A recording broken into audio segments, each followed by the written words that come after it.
Hello everyone, स्वागत है आप सभी का। तो बिहार का सेकेंड राउंड काउंसलिंग ख़त्म हो चुका है। कल लास्ट डेट था रिजाइन का, 13 तारीख को। जिन बच्चों ने रिजाइन करना था कर दिया, तो सेकेंड राउंड काउंसलिंग कम्प्लीटली ख़त्म हो चुका है। आज की वीडियो में हम लोग बात करेंगे कि थर्ड राउंड काउंसलिंग कब से स्टार्ट होगा, कब तक ये लगभग चल सकता है, और इसके क्या रूल्स एंड रेगुलेशन रहने वाले हैं। चाहे आपको सीट मिल गया है या फिर सीट नहीं मिला है, या आपने अभी तक रजिस्ट्रेशन नहीं किया है, आपको क्या करना पड़ेगा।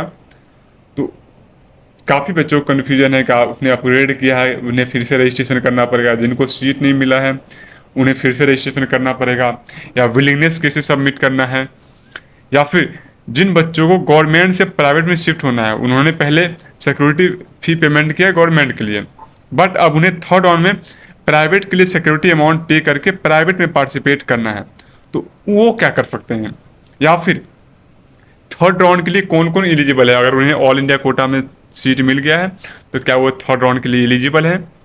और काउंसलिंग मतलब स्टेप्स क्या होती है, जो थर्ड राउंड का क्या क्या स्टेप्स है, क्या क्या प्रोसीड्यूर है, क्योंकि ये सेकेंड राउंड से डिफरेंट है।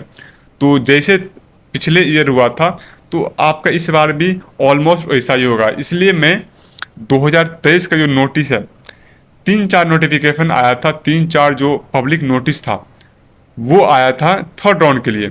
ठीक है, वो मैं 3-4 को सेक्वेंस वाइज, जिस सेक्वेंस में नोटिफिकेशन आया था, मैं आपको कंप्लीट बताने वाला हूँ, ताकि आपको जो 2024 के थर्ड राउंड है उसका एक ब्रीफ में आइडिया लग जाए कि कैसे 2023 का, सॉरी 2024 का थर्ड राउंड काउंसलिंग आगे बढ़ेगा, ताकि आप लोग अभी फिर डिसीजन लेने में सक्षम होंगे। ठीक है, तो सबसे पहले मैं बात करता हूँ जो पिछले बार आया था शेड्यूल।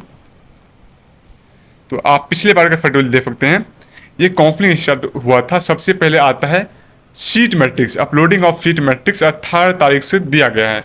जबकि सेकेंड राउंड की काउंसलिंग की बात करें, सेकेंड राउंड काउंसलिंग 17 को ख़त्म हुआ था। 17 को सेकेंड राउंड काउंसलिंग ख़त्म हुआ था, और 18 तारीख को सीट मैट्रिक्स आने का डेट पब्लिश कर दिया गया था। 18 तारीख को नोटिफिकेशन आ गया था, यानी कि काउंसलिंग ख़त्म होते ही अगले दिन आपका थर्ड राउंड शुरू हो गया था। इस बार 13 को ख़त्म हुआ है, तो 2 से 3 दिन के अंदर आपका इस बार भी थर्ड राउंड का नोटिफिकेशन आ जाएगा, शेड्यूल आ जाएगा। और सबसे पहले आपका आएगा सीट मैट्रिक्स। सीट मैट्रिक्स के बाद आप देख रहे हैं कि 2 दिन के बाद 18 तारीख को सीट मैट्रिक्स आया, तो 19 को 20 करके 20 तारीख से 20, 21, 22 3 दिन रजिस्ट्रेशन का डेट दिया गया था। और 22 तारीख ही लास्ट डेट था पेमेंट करने का, तो 3 दिन आप लोग का रजिस्ट्रेशन का डेट दिया जाएगा। फिर आएगा आपका रैंक कार्ड। रैंक कार्ड किस लिए आएगा, क्योंकि नए बच्चे रजिस्ट्रेशन करेंगे। कुछ बच्चे ऐसे गवर्नमेंट में तो काफ़ी कम बच्चे नए आएंगे जिनका मार्क्स अच्छा होता है, वो ऑलरेडी फर्स्ट राउंड में रजिस्ट्रेशन कर चुके होते हैं। बट कुछ बच्चे गलती से टाइम निकल जाता है, कुछ परसेंटेज होते हैं जिनका छूट गया किसी वजह से, तो वो डायरेक्ट थर्ड राउंड में रजिस्ट्रेशन करेंगे। तो कुछ बच्चे गवर्नमेंट में आएंगे, बट मैक्सिमम जो न्यू रजिस्ट्रेशन होते हैं थर्ड राउंड में, वो होता है प्राइवेट में। जो बच्चों को अभी तक अदर स्टेट में एक्सप्लोर कर रहे थे, उन्हें वहाँ कोई प्राइवेट कॉलेज नहीं मिला, अब वो बिहार में चाहते हैं, तो वो थर्ड राउंड में नया रजिस्ट्रेशन करेंगे। तो उसके लिए ये रजिस्ट्रेशन का डेट है। तो इस वजह से नए बच्चे आते हैं तो आपका रैंक चेंज होता है। बहुत ज़्यादा रैंक इसमें चेंज नहीं होता है। तो जो भी आप चाहे अपग्रेड किए हो, चाहे आपको कोई सीट नहीं मिला, आप पहले रजिस्ट्रेशन कर चुके हो, सब बच्चों का रैंक चेंज होगा। जितने बच्चे ऐड होंगे उतने रैंक चेंज होगा। तो आपका रैंक कार्ड भी आएगा। उसके बाद रैंक कार्ड आने के बाद आपका चॉइस फिलिंग शुरू होगा। और चॉइस फिलिंग शुरू होने से पहले हो सकता है कि आपको अप्लीकेशन फॉर्म एडिटिंग का ऑप्शन दे। जैसे रजिस्ट्रेशन हुआ, रजिस्ट्रेशन के बाद आपको हो सकता है कि अप्लीकेशन फॉर्म में किसी कोई गलती रह गया हो, तो उसको एडिट करने का भी 1-2 दिन का विंडो खोल देता है। तो ये था शेड्यूल, बट ये शेड्यूल आगे जाकर थोड़ा चेंज हुआ था। आगे जाकर रूल भी थोड़ा बहुत चेंज हुआ था। तो कैसे रूल चेंज हुआ था और आगे क्या ट्विस्ट आया था थर्ड राउंड में, क्योंकि 2023 के थर्ड राउंड में काफ़ी काउंसिल में ट्विस्ट आया था, प्रॉब्लम हुई थी, वो सारे मैं अभी डिस्कशन करने वाला हूँ। यहाँ पे आप देखोगे तो जो भी सब दिया हुआ है आपको, सब एलिजिबिलिटी क्राइटेरिया दिया हुआ है। क्या क्या है कि मतलब मैं आपको जैसे एक्सप्लेन कर देता हूँ, बता देता हूँ कि इसमें यही लिखा हुआ है कि जो बच्चे को फर्स्ट राउंड सेकेंड राउंड में सीट नहीं मिला वो थर्ड राउंड के लिए एलिजिबल है। जिन बच्चों को सेकेंड राउंड में सीट मिल गया है बट वो रिजाइन किए हैं तो वो भी एलिजिबल है, बट उन्हें सिक्योरिटी अमाउंट पे करना पड़ेगा। जिन बच्चों को फ्रेश सीट मिला है या फिर सेकेंड राउंड में सीट मिला बट वो रिपोर्टिंग नहीं किए हैं वो बच्चे भी थर्ड राउंड के लिए एलिजिबल हैं। तो ये उसका रूल था। तो आगे हम बात करते हैं आपका जहाँ देखिए, हाँ वो एलिजिबिलिटी क्राइटेरिया था। उसके बाद एक बात मैंने गौर किया एलिजिबिलिटी क्राइटेरिया सब देखने के बाद कि यहाँ पे ऐसा नहीं लिखा हुआ है कि जो बच्चे को थर्ड राउंड में सीट मिल गया है ऑल इंडिया कोटा में वो एलिजिबल नहीं है। ये 18 तारीख का नोटिस है, फिर मैं आपको अगले नोटिस दिखाऊंगा, फिर उसमें आप देखिएगा कुछ चेंज होगा। तो ये इतना एलिजिबिलिटी क्राइटेरिया सब डिस्क्राइब करने के बाद प्रोसीड्यूर उसने बताया था थर्ड राउंड का क्या प्रोसीड्यूर रहने वाला है, काउंसलिंग कैसे कैसे चलेगा। तो ये देख लीजिएगा कौन रजिस्ट्रेशन होगा। जो बच्चों ने रजिस्ट्रेशन नहीं किया है उन्हें रजिस्ट्रेशन करना है। रजिस्ट्रेशन सिर्फ उन्हें करना है जिन बच्चों को अभी तक यूजी मैक आईडी नहीं मिला है। आपको यूजी मैक आईडी मिल गया, आपको रजिस्ट्रेशन नहीं करना है, ठीक है।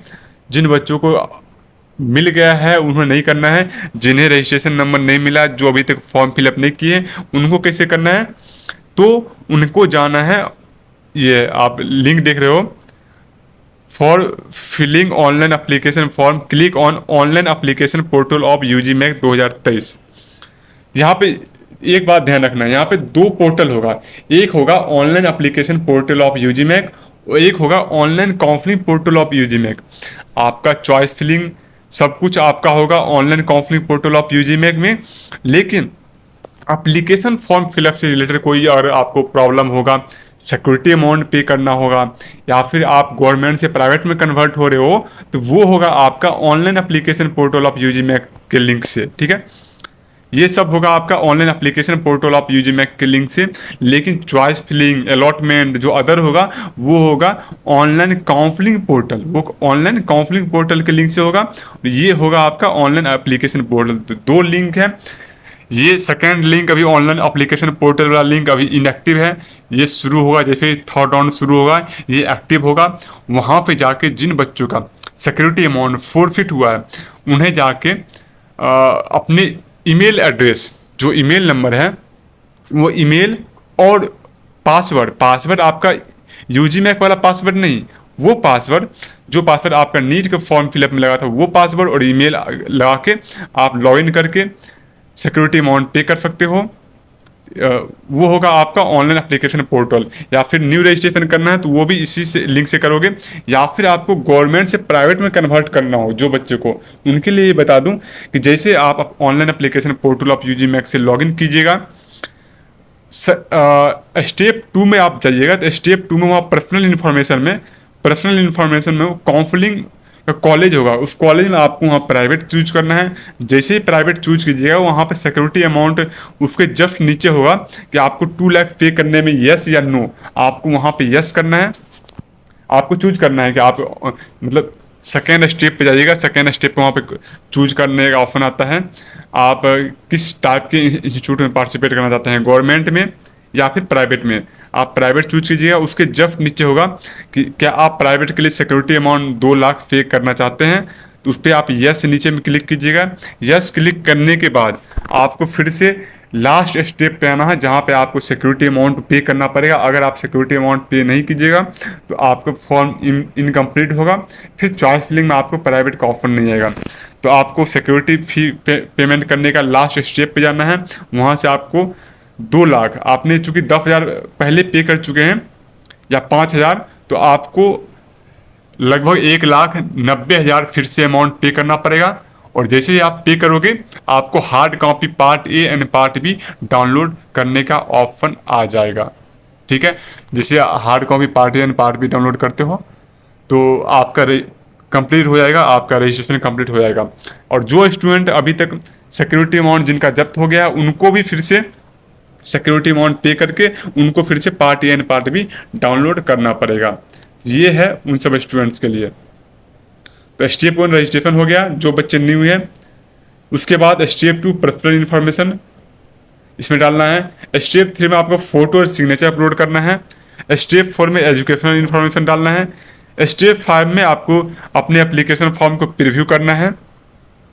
स्टेप 6 में आपको पेमेंट करना है। पेमेंट करने के टाइम में आपको दो ऑप्शन आएगा।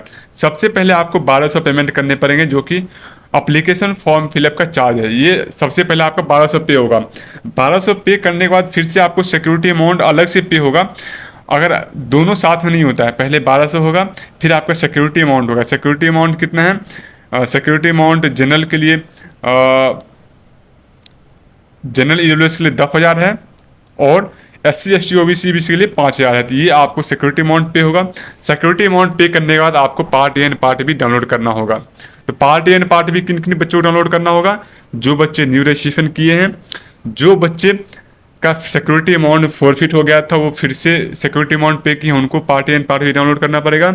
और जो बच्चे नई रजिस्ट्रेशन की हैं, गवर्नमेंट से प्राइवेट में कन्वर्ट हुए हैं, उनको part A and part B download करना पड़ेगा। दूसरे बच्चों को कन्फ्यूजन नहीं होना है, दूसरे बच्चों को part A and part B नहीं डाउनलोड करना है, सिर्फ न्यू वाले बच्चों को करना है। जो गवर्नमेंट से प्राइवेट में कन्वर्ट हुए हैं उनको करना है। और उसके बाद जो बच्चे का सिक्योरिटी अमाउंट फॉरफिट हुआ था, वो सिक्योरिटी अमाउंट पे करेंगे, उनको करना है। तो ये हो गया आपका part A and part B download करने का। इसके बाद कुछ बातें लिखी हुई हैं, तो ये कुछ बातें मैं आप लोग को आई थिंक पढ़ के बता देना सही रहेगा। जैसे पॉइंट नंबर ए लिखा हुआ है, hard copy of part A and part B need not to be send to board office, उसको भेजने की जरूरत नहीं है। बी लिखा हुआ है, after completing the above procedure and after date of editing submitting online application form, कोई काम का नहीं है, ये भी कोई काम का नहीं है,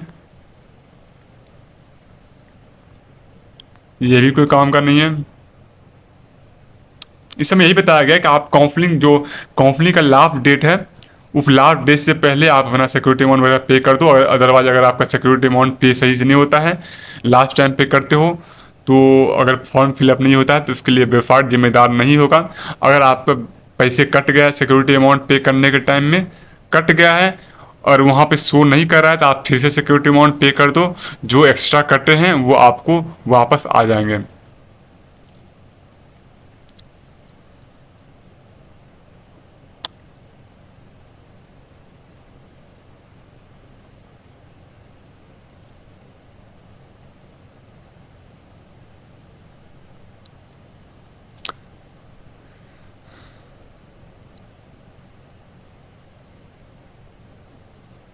तो ये रहा आपका कुछ डॉक्यूमेंट का जो है, डॉक्यूमेंट का भी लिस्ट दे दिया है। चलिए मैं आप लोग का नेक्स्ट नोटिफिकेशन दिखाता हूँ, ठीक है। उसके बाद 21 तारीख को एक न्यू नोटिफिकेशन आता है। वो नोटिफिकेशन बेसिकली जो ऑनलाइन एप्लीकेशन के एडिटिंग के लिए जो डेट दिया गया था 23 से 24 के बीच में, उसके लिए आया था। और रैंक कार्ड फिर जो 23 को आना था, वो 24 को डेट दिया गया, फिर 25 से 27 के बीच में चॉइस फिलिंग दिया गया। उसके बाद ये तो कोई खास नोटिस नहीं था।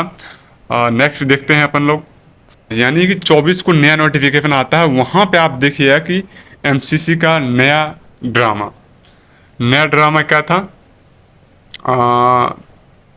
यहाँ पे देख सकते हैं कि तब तक कि 24 तारीख को ये आया था, शाम में आया था ये, और तब तक 24 तारीख को दिन में ऑलरेडी सीट मैट्रिक्स है जो वो वेबसाइट पे आ चुका था, और रैंक कार्ड भी आ चुका था। और आप पॉइंट नंबर 3 पढ़िएगा, those candidate who admitted through round 1 and round 2 counselling of UG MEC 2023, counselling conducted through MCC और allotted a seat through round 3 counselling of MCC are not eligible for round 3 counselling of UG MEC 2023। यानी कि जो बच्चे को all India quota के third round से कोई seat मिला है, वो एलिजिबल नहीं है थर्ड राउंड के लिए।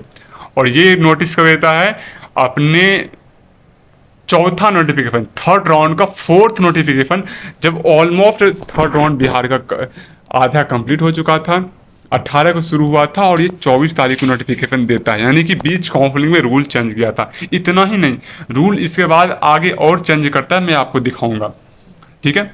ये रूल चेंज किया था, बाकी सारा रूल सेम था और कोई दिक्कत नहीं आया था। लेकिन जो बच्चे को थर्ड राउंड में अलॉटमेंट मिल गया ऑल इंडिया कोटा में, उसको भी बाहर कर दिया गया था, क्योंकि जो बिहार का थर्ड राउंड है वो एमसीसी के थर्ड राउंड के बहुत दिनों के बाद हो रहा था, तो बिहार वाले बच्चों को वहाँ से निकाल दिया गया था। ओके। और जो काउंसलिंग का डेट जो शिफ्ट हुआ था वो 24 को था, और रजिस्ट्रेशन जो चॉइस फिलिंग था वो 24 से 25 था।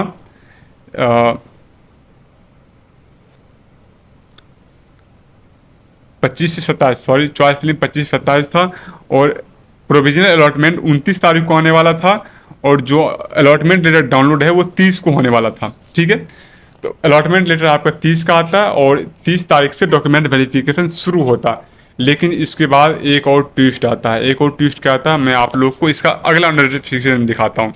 ये 24 तारीख का नोटिफिकेशन है, आप देख सकते हैं नोटिफिकेशन नंबर 13 है, 2023-13 है, जो कि पिछले बार आया था। अब यहाँ पे आप पढ़िएगा इसमें क्या क्या था। अभी तक उन्होंने नोटिफिकेशन 13 नंबर पे उन्होंने बताया कि जो फर्स्ट पहला नोटिफिकेशन दिया उसमें कुछ नहीं बताया कि जो बच्चे थर्ड राउंड में जिनको सीट नहीं मिला वो एलिजिबल नहीं है।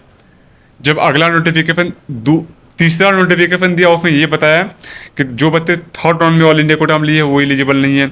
उसके बाद ये पांचवा नोटिफिकेशन है थर्ड राउंड का पांचवा नोटिफिकेशन, और इसमें वो क्या लिखते हैं आप देखिए।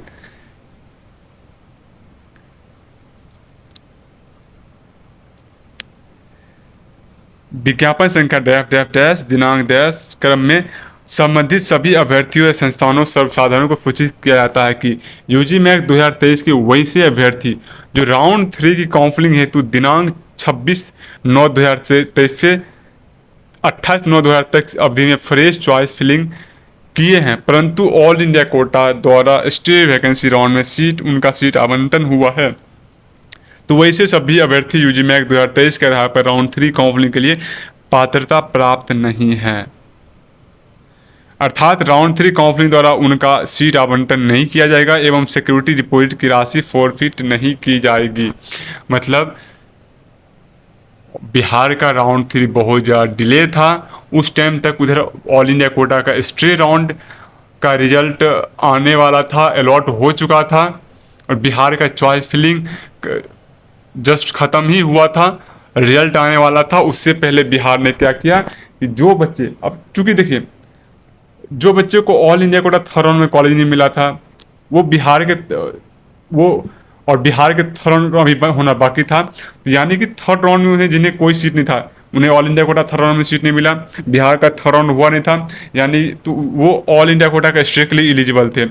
ऑल इंडिया कोटा का स्ट्रिक्टली एलिजिबल थे, साथ में वो बिहार का थर्ड राउंड भी करा रहे थे, उन्हें आराम से बिहार में थर्ड राउंड में सीट मिलता। लेकिन चूंकि ऑल इंडिया कोटा के लिए वो एलिजिबल थे, तो बच्चे ने वहाँ भी चॉइस फिलिंग किया था। तो जैसे चॉइस फिलिंग वो किए, उन्हें बिहार से बाहर कर दिया गया, और यही मेजर रीज़न था बिहार के कटअप का डाउन जाने का। क्योंकि बच्चों को ये बिल्कुल वो सोच रहे थे ऑल इंडिया कोटा में लॉट होगा, बिहार में लॉट होगा, दोनों जगह में से जो बेटर कॉलेज मिलेगा ले लेंगे। देखिए कोई भी स्टूडेंट होता है वो मैक्सिमम चाहता है कि मैक्सिमम से राउंड में पार्टिसिपेट ले, और जहाँ एक अच्छा कॉलेज मिले ले। कोई भी, सारे बच्चों ने ये किया था, तो सारे बच्चों को जिन्हें सेकेंड राउंड तक सीट नहीं मिला था बिहार में, सारे बच्चों को बाहर कर दिया गया था, और इस वजह से कटअप कम हो गया था। तो कैसे बीच चलती काउंसलिंग में वो स्टार्टिंग में और थर्ड राउंड के स्टार्टिंग में कोई नोटिफिकेशन डाल के सारे रूल क्लियर कर देते तो कोई दिक्कत नहीं था। लेकिन आप बीच काउंसलिंग 5 दिन आगे बढ़ रहा था, आप कोई और रूल निकाल रहे हो, फिर 10 दिन आगे बढ़ रहा है कोई और रूल निकाल रहे हो, तो ये बिहार बोर्ड का हमेशा से ड्रॉबैक रहा है, और इस वजह से कटअप काफ़ी कम गया था। फिर देखिएगा जो रिजल्ट का डेट जो 29 को आने वाला था, वो रिजल्ट का डेट 30 कर दिया, और फिर 1 से 4 के बीच में आपका डॉक्यूमेंट वेरिफिकेशन हुआ था।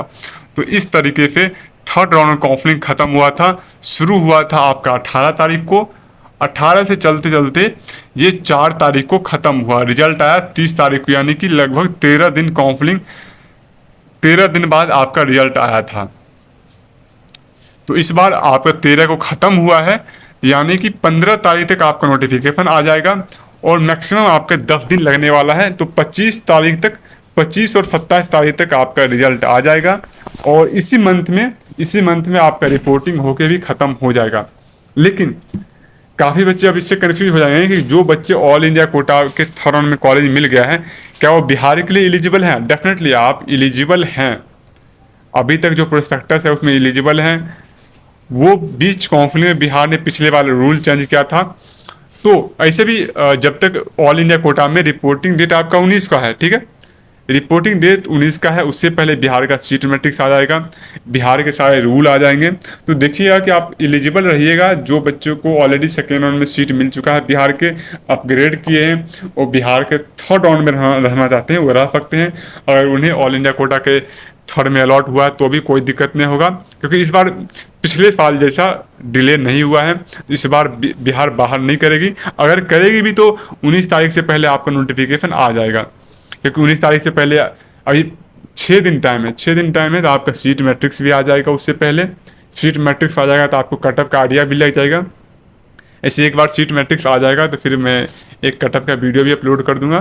तो आप लोग चैनल को सब्सक्राइब करके सारे लोग रख लीजिए। सीट मैट्रिक्स आने के बाद मैं कितना कटअप जा सकता है थर्ड राउंड का वो ही बता दूंगा। और हालांकि कुछ सीट ब्लॉकिंग होगी, लेकिन सीट ब्लॉकिंग होने के बाद भी कटअप डाउन जाएगा। तो अभी तक क्या क्लियर हुआ? यही क्लियर हुआ कि जो बच्चे ऑल इंडिया कोटा के थर्ड राउंड में कॉलेज मिला है वो बिहार के थर्ड राउंड के लिए एलिजिबल तो हैं, लेकिन अगर आपको बिहार में अभी तक अपग्रेड नहीं किए हैं, आपको कोई सीट नहीं मिला है, तो आप रिस्क लेके आप यहाँ पे रुक सकते हैं। बाकी जो भी नया नियम आता है आप लोगों को बता दिया जाएगा। तो इस वीडियो में इतना ही। और हाँ, ये 2023 का नोटिफिकेशन है। 2024 का नोटिफिकेशन जैसे ही आता है और कुछ चेंजेज होता है तो मैं टेलीग्राम पे बता दूंगा, आप ज्वाइन कर लीजिए। अगर बहुत बड़ा मेजर चेंजेज होता है तो मैं वीडियो बना के ही बता दूंगा। तो इस वीडियो में इतना ही, मिलते हैं नेक्स्ट वीडियो।